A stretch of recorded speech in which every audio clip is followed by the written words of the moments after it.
Hello aspirant, welcome to gift of the ক্যাবিটু। Gift of the ক্যাবিটু আমরা কিন্তু ডেসক্রিপটিভ যারা গিফট অফ দ্য ক্যাবিটু সাবস্ক্রাইবার রয়েছে তাদের জন্য কিন্তু একদম ফ্রিতেই কিন্তু ক্লাসগুলো নিয়ে আসছি। এবং এই ক্লাসে আমরা কোনো দিন প্রেসি, কোনো দিন আমরা কিন্তু এসে, কোনো দিন আমরা মিসলেনিয়াসের জন্য বাংলাতেও কিন্তু রিপোর্ট রাইটিং থেকে শুরু করে বাংলা আমরা সারাংশ থেকে, বাংলা ট্রান্সলেশন থেকে, ইংলিশ এবং বাংলা ডেসক্রিপটিভ টোটালটাই কিন্তু চ্যানেলে কিন্তু আসবে ফর গিফট অফ দ্য ক্যাবিটু সাবস্ক্রাইবার। এবং তোমরা কি করবে, এই যে আমরা আজকে ম্যাডাম যে প্রেসিটা বোঝাচ্ছেন সেই ম্যাডাম প্রেসিটা বোঝানোর পর তোমরা ভালো করে শুনবে, ভালো করে বোঝার পর তারপরে কিন্তু আমি বলছি 3 বার, আমি বারবার বলি প্রেসি স্যার অবভিয়াসলি 3 বার তোমরা কিন্তু পড়বে, তারপরে কিন্তু উত্তর করার চেষ্টা করবে। এবং তোমরা কমেন্ট সেকশানে এই ভিডিওর কমেন্টেই কিন্তু লিখবে, তারপরে কিন্তু আমরা তোমার চেক করে দেবো। প্রত্যেককেই বলবো যারা সিরিয়াস অ্যাসপিরেন্ট রয়েছে তারা কিন্তু চেষ্টা করো যাতে এই ভিডিওর কমেন্ট সেকশানে কিন্তু তোমাদের উত্তরটা লিখতে, এবং পরবর্তী সময় কিন্তু মডেল অ্যান্সারকে কিন্তু আমরা আলোচনা করে দেবো। কিন্তু আগে প্রত্যেকেই তোমরা চেষ্টা করবে যে এই ভিডিওর কমেন্ট সেকশানে যেন প্রেসিটা তোমরা শোনার পরে কি বুঝলে সেটা কিন্তু লেখার, ঠিক আছে? একদম টাইটেল দিয়ে যেভাবে প্রেসি লেখে ঠিক একই রকমভাবে স্যার তোমরা কমেন্টে লিখবে, আমরা কিন্তু চেক করে দেবো। ভিডিওটি অবশ্যই দেখো এবং ম্যাডাম যে প্রেসিটা বোঝাচ্ছেন শোনো। Speech is a great benison, but it can also be a great anathema. For a while, it helps us to make our intentions and desires known to our fellows. It can also, if we use it carelessly, make our attitude completely misunderstood. First লাইনটা থেকে আমরা যেরকম প্যাসেজের মূল কথাটা মোটামুটি বোঝা যায়, এবং এতটা লম্বা একটা লাইন যেহেতু ছিল, আমরা স্পষ্ট বুঝতে পারা যাচ্ছে যে এখানে স্পিচের গুরুত্বের কে নিয়ে কোনো একটা কথা হচ্ছে আর কি। তো এই কথা বা স্পিচ, বক্তব্য, এটা একাধারে যেরকম আমাদের একটা আশীর্বাদ হিসেবে কাজ করতে পারে, সেই রকম ভাবে এটা অভিশাপের মতো কাজ করতে পারে।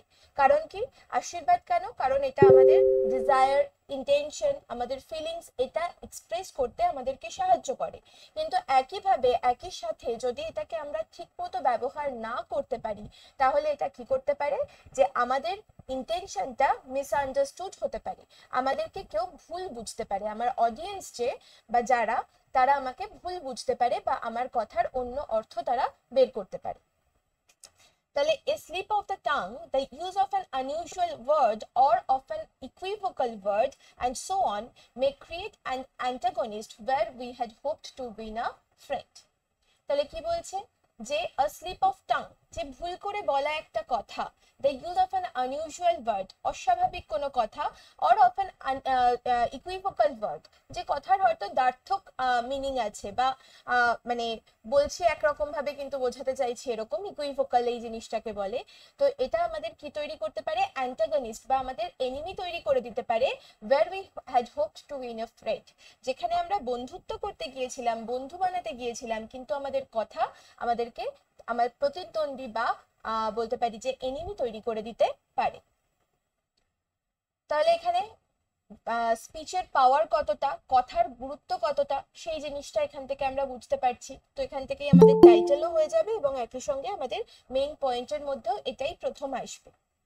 Again, different classes of people use different vocabularies, and the ordinary speech of an educated man may strike an uneducated listener as showing pride.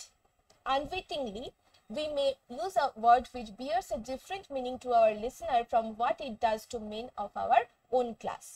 এখানে একটা অন্য কনসেপ্ট আসছে, যে এখানেও একই কথা, যে স্পিচ বা ভোকাবুলারির পাওয়ার নিয়েই কথা বলা হচ্ছে, কিন্তু ক্লাস বা কমিউনিটি অনুযায়ী কথা বা শব্দ সেগুলোর গুরুত্ব ভ্যারি করে। তাহলে বিভিন্ন শ্রেণীর লোক বিভিন্ন ধরনের ভাষা ব্যবহার করে। And the ordinary speech of an educated man, যে একজন শিক্ষিত মানুষের একটা স্বাভাবিক কথা, মে স্ট্রাইক অ্যান আনএডুকেটেড লিসনার, যে একটা অশিক্ষিত মানুষকে স্ট্রাইক করতে পারে বা তাকে আঘাত করতে পারে, অ্যাজ শোয়িং প্রাইড, যেন মনে হচ্ছে যে সেই ব্যক্তিটি কোনো প্রাইড বা অহংকার প্রকাশ করছে। আনউইটিংলি, we may use a word which bears a different meaning to our listener from what it does to men of our own class.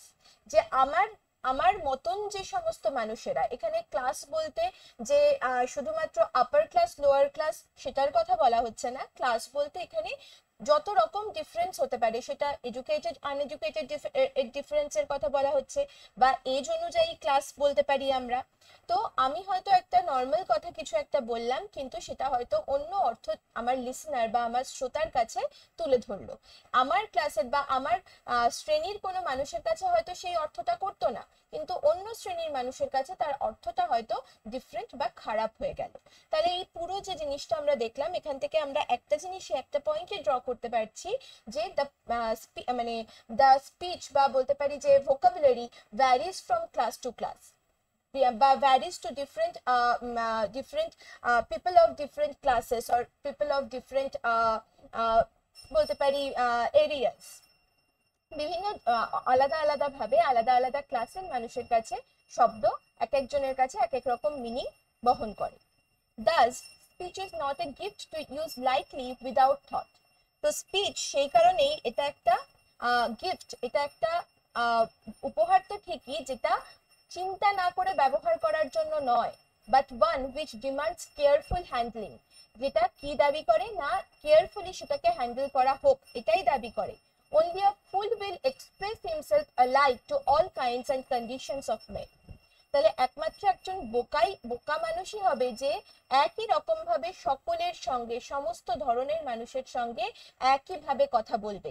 এটা সম্ভব নয়, কারণ আমরা জায়গা বিশেষে এক এক জায়গায় এক এক ধরনের কথা ব্যবহার করি এবং প্রত্যেকের ক্ষেত্রে কথা আলাদা আলাদা ভাবে স্ট্রাইক করে। তো এটা হচ্ছে আমাদের পুরো প্যাসেজটা ছিল। এবার এর প্রেসে যখন আমি লিখবো, মূল কথাটা তুলবো, তাহলে এখান থেকে টাইটেল আমরা বুঝতেই পারছি যে এখানে শব্দের বা স্পিচ, কথার আর কি পাওয়ার, তার ক্ষমতা কতটা সেটা বোঝানো হচ্ছে বা সেটা নিয়ে ডিসকাস করা হচ্ছে।